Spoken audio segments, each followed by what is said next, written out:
Bonjour et bienvenue sur cette vidéo. Pour une petite présentation, moi c'est l'ingénieur Idriss. Si vous êtes nouveau sur cette chaîne, je vous conseille les gars de vous abonner et d'activer la cloche de notification pour ne rien manquer les gars. Aujourd'hui on va essayer de savoir comment chercher un établissement moins cher au Canada qui donne la possibilité d'obtenir une résidence permanente une fois que vous terminez vos études les gars. Donc si vous êtes intéressé par le Canada, les gars, je vous conseille de rester jusqu'à la fin de cette vidéo pour ne rien manquer les gars. Comme je l'avais mentionné sur cette vidéo, on va essayer les gars d'entrer dans le site officiel du gouvernement canadien et de chercher les gars les établissements qui sont moins chers ensemble ici dans mon navigateur les gars. On revient après le générique les gars.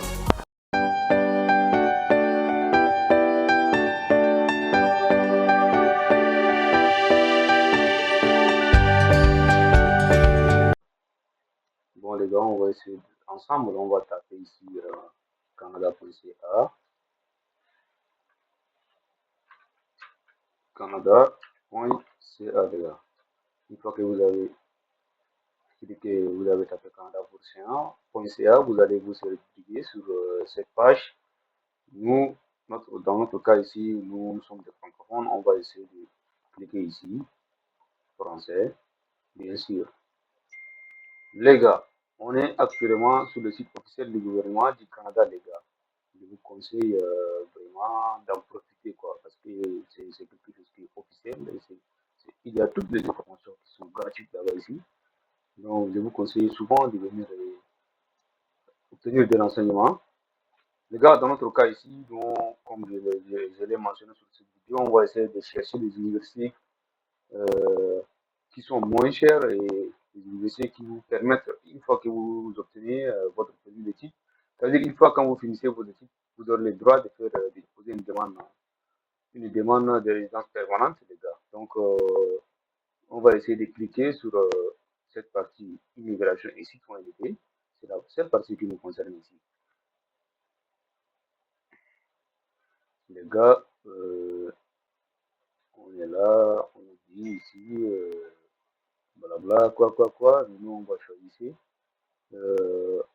Demandez-vous faire prolonger une permis d'études ou de travail pour étudiants. Les gars, on va cliquer ici.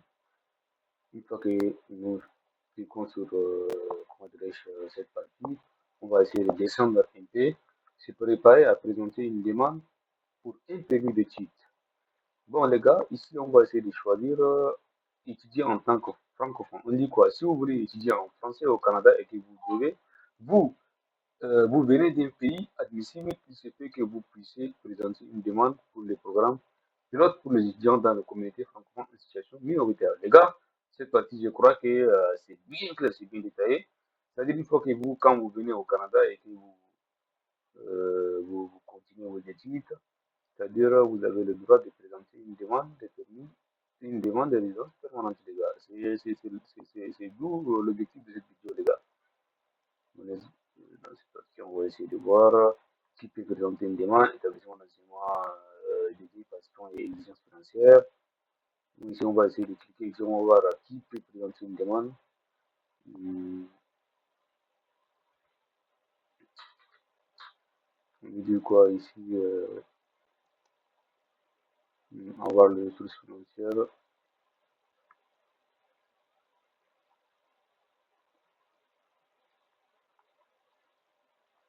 Les pays admissibles, les gars. Voici la liste des pays admissibles. Si tu es un Béninois, sache que ton nom se figure sur la première liste, en fait. Les Béninois, les Burkinabés, les Guinéens, les Maliens, les Tunisiens, les Tchadiens, les Sénégalais. Les gars, je crois que presque tous les pays qui sont ici, en fait, les gars. Ils ont mentionné beaucoup plus les pays francophones, quoi. Il y a des pays anglophones, mais beaucoup plus ce sont les pays qui sont un peu, qui parlent le français, en fait. La Tunisie, le Togo, nous avons le Rwanda, c'est un pays anglophone, mais nous avons mentionné ça aussi, je crois. Le Niger, le quoi.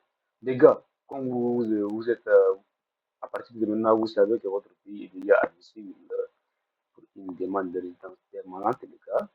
Je vous conseille de vous foncer et d'aller faire votre très rapidement, les gars. Donc maintenant, une fois que les gars ont dit quoi, les conditions, voici les conditions d'admissibilité, les gars. Être être citoyen d'un pays admissible. On a déjà vu cette partie. Avoir une lettre d'acceptation de l'établissement d'enseignement désigné. C'est-à-dire ici, les EED, c'est comment dirais-je, c'est l'explication de l'établissement d'enseignement désigné en fait. C'est-à-dire avoir une acceptation dans les universités qui sont participants en fait. Je vais vous montrer tout à l'heure la liste comment dirais-je, des établissements d'enseignement désignés, les gars, les EED. Je vais vous montrer ça. Vous devez avoir une acceptation ici, après avoir les ressources financières suffisantes pour payer vos frais de scolarité, vos frais de subsistance pour vous et les membres de votre famille qui vous accompagnent au Canada. Les gars, vous pouvez venir avec votre famille, si vous avez une femme, ou bien tu es une fille et que tu as un mari. Ça dépend, les gars. Vous pouvez venir avec votre enfant vivre à l'extérieur du Canada au moment de la demande. Vous soumettez à un examen médical si nous vous le demandons, les gars. C'est-à-dire ici, là, comment dirais-je, cette procédure, elle est beaucoup plus. Ce sont les conditions. Les conditions montrent que actuellement, vous n'êtes pas, que vous ne soyez pas actuellement au Canada, quoi. C'est-à-dire, actuellement, vous êtes dans votre pays ou vous êtes dans une autre, comment dirais-je, dans un autre pays, en fait. Vivre à l'extérieur du Canada au moment de la demande. J'espère que c'est clair, quoi.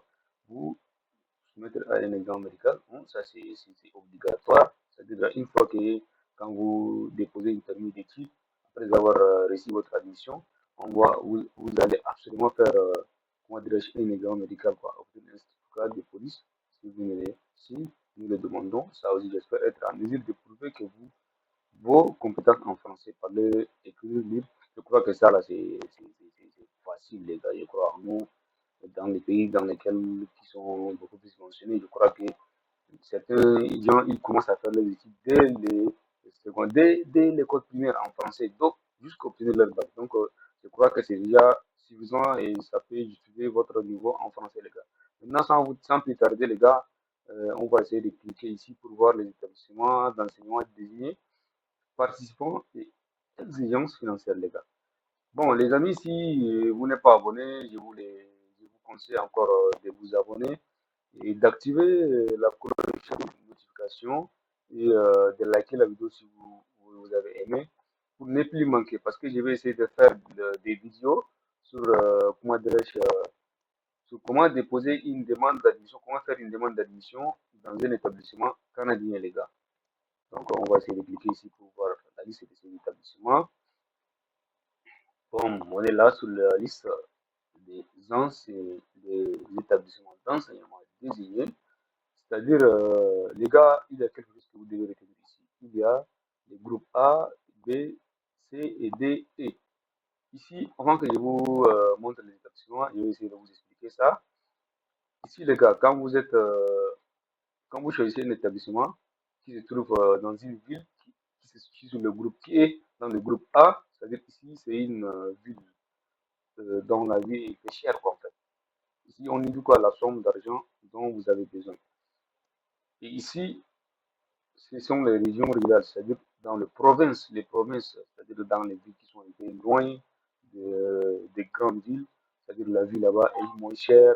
Donc nous, dans notre cas ici, les gars, on va essayer de chercher les villes qui se trouvent dans le groupe A, les gars. Donc, je vous conseille de venir ici et de regarder ici. Nous avons ici le groupe A, groupe A. Voilà, on va prendre cette université de Hearst. Elle se trouve dans la région de Ontario, dans le province de l'Ontario. Et le campus de Hearst. L'université de Hearst euh, elle se trouve comment dirais-je, dans le campus de Hearst, en fait. Donc, les gars, cette université, je crois qu'elle fera l'objectif de notre vidéo parce que c'est l'une des universités qui se trouve dans les provinces de la région de l'Ontario et dont les frais de scolarité là-bas, je crois que les frais de scolarité là-bas, ça varie entre 8 000, 7 000 et 6 000 comme ça, quoi. C'est l'une des universités les moins chères, les gars, au Canada, en fait. Donc, et de plus, une fois que quand vous obtenez un permis de titre dans cette université, que vous allez terminer vos études, vous avez le droit de déposer une demande, une demande de résidence permanente, les gars. Les gars, je vous conseille d'aller vraiment, comment dirais-je, soumettre votre demande d'admission dans cette université et que si vous obtenez la chance d'avoir votre permis d'études, je crois que vous allez gagner, quoi. Parce que si vous êtes en master, c'est-à-dire après 10 ans seulement, vous aurez votre résidence permanente au Canada, les gars. Maintenant, on va essayer de voir, décrire un peu ce qui se passe là-bas et la vie, ainsi que, on va essayer de cliquer ici. Bon, les gars, on me dit quoi? Montant de fonds nécessaires par an, hors des droits de scolarité, les gars. Nombre de membres de la famille, y compris les demandeurs. Si vous êtes deux, si vous êtes trois, par exemple, si vous êtes avec votre femme, si vous êtes avec vos enfants, donc ça dépend en fait. Ici, si vous êtes seul, voici le montant des frais nécessaires par an. On va de la scolarité. C'est-à-dire ici, ce sont les frais de subsistance, les frais de logement, les frais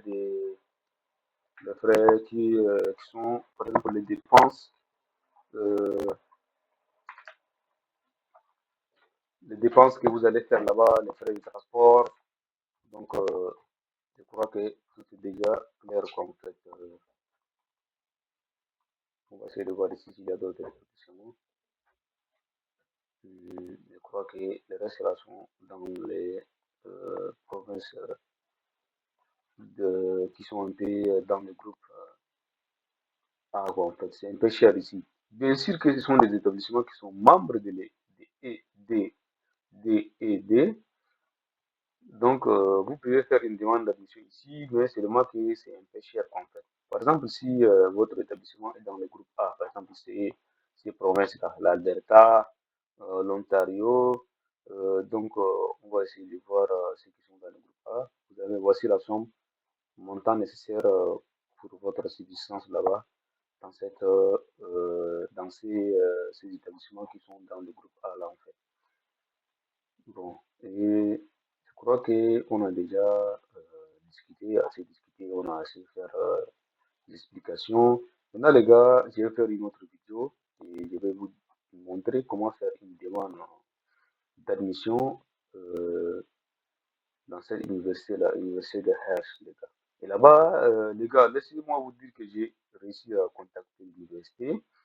Je les ai demandé quelle est la moyenne minimale pour avoir une acceptation dans votre université. Les gars, ils disent que la moyenne minimale, c'est seulement 11. Si vous avez une moyenne passable au bac, bien en licence, les gars, vous êtes les bienvenus dans cette université. Je vous conseille d'aller maximiser votre chance Abonne-toi. ici et de tenter comment dirais-je, et de déposer votre candidature et d'attendre votre chance. Nous avons ici le collège de sécurité dans le groupe B. Les gars, je crois que ici aussi, le groupe D aussi, c'est un peu cher.